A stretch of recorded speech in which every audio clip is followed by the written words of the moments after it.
back for the second of our series on Rod Higg-Brown's writings, and it's nice because of following Fisherman summer and Fisherman's fall and Fisherman's winter and Fisherman's spring, and we're going to try to do the whole series, so that it's nice to be. And this time we're in the Higg-Brown residence at the picnic table, so that's very nice. And as you can tell, here's a nice big symbol of our fall leaves. This is our western maple. Interesting enough, its scientific name is called macrophylium, so that means just a big leaf.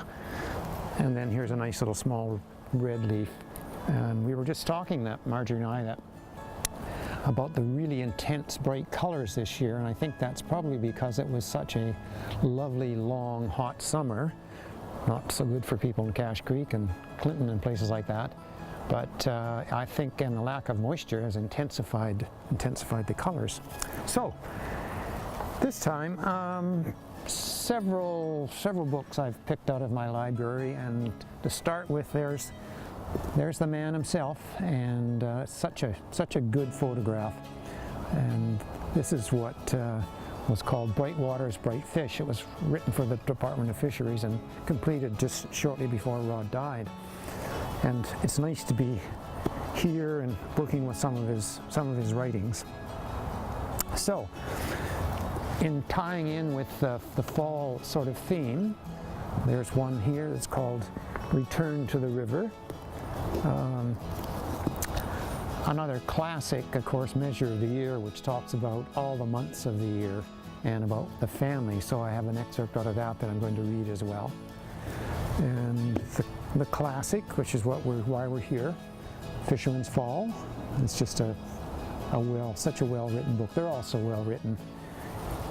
And another classic is A River Never Sleeps. And it was interesting, you know, he wrote this in 1946. It's just as fresh as ever. And lastly, in fact, I think I'll start here. There's a man by the name of Ralph Wall, and what he did was he's a photographer of note, and he took some of the excerpts out of Rod's various books and integrated them into his photographs. So I'll start here, and here's, I can make that one out of there, and let's see. So here it is.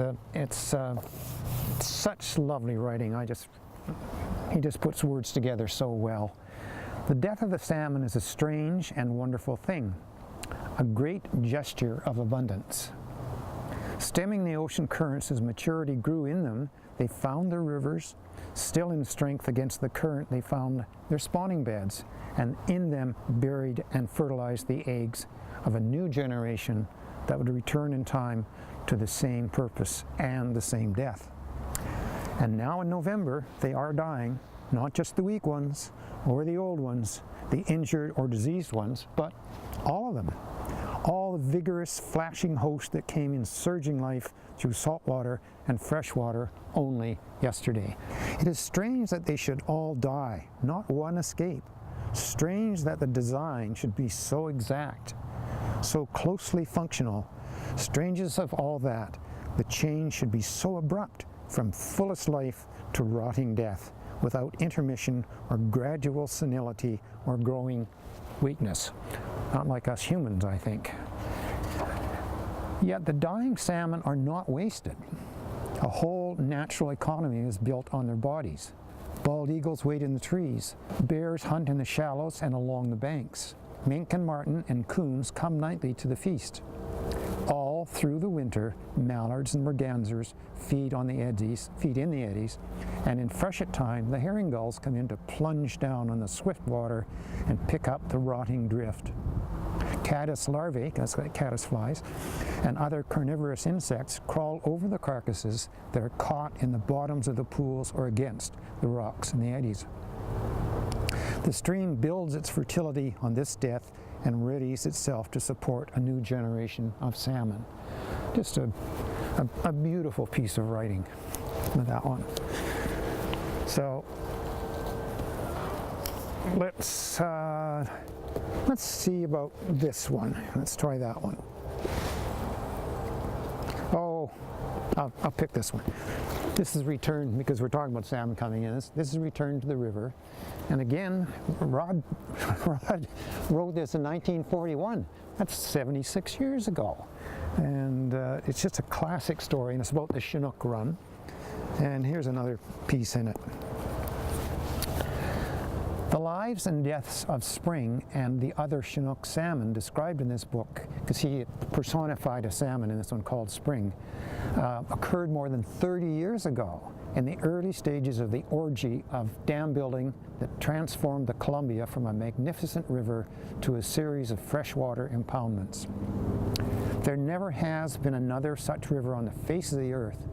There never will be again, until all the dams have rotted out and washed away, and some thousands of years of healing time have passed, perhaps not then.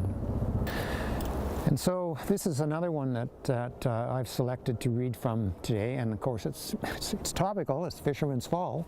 It's also kind of cold too, but it's bright and sunny. It's lovely. We had some snow just yesterday, a great, nice big flurry. I understand it's going to be another great winter, but we'll wait for that.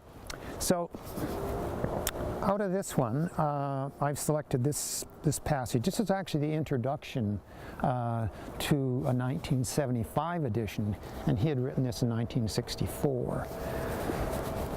We know so much and so little about the anadromous salmons and trouts. Anadromous means that they move from saltwater to freshwater. What we do know would be enough to save them if we put it to full use.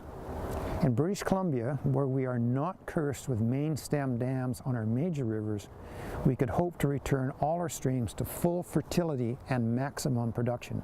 It is a dream I like to dwell on when I am not along the fall rivers.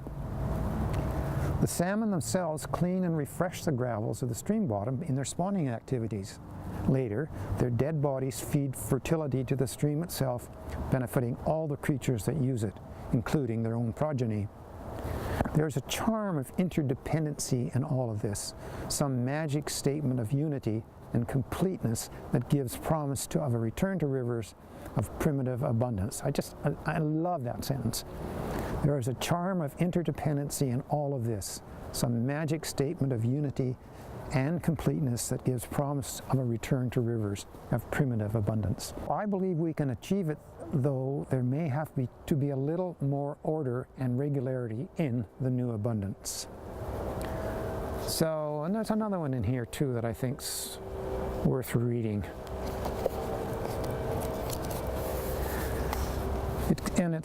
Rod always puzzled over this, and he's written other things about it, and it's called The Death of the Salmon is the name of this chapter.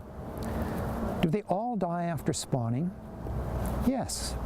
Even the pink salmon after a life of less than 2 years? Even the great and powerful king salmon? Even the jacks, the precocious males that come back after only 1 short year in the sea? Yes, they all die.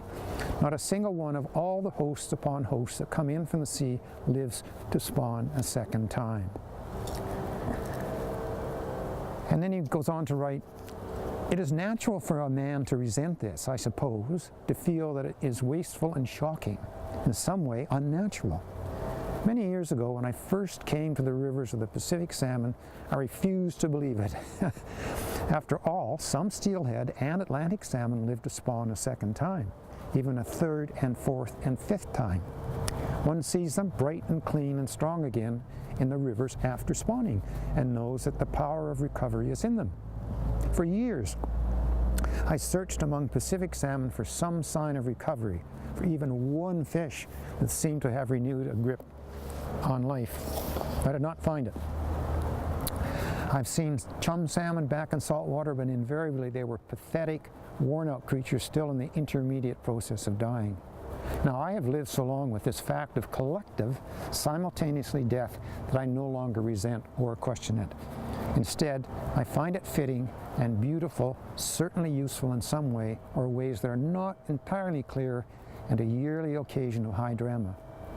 I'm still curious about the manner and meaning of it, but I do not question that it has manner and it has meaning. So that's, again, such a nice piece of writing. And let's see, oh, Measure of the Year. Measure of the Year is such a classic.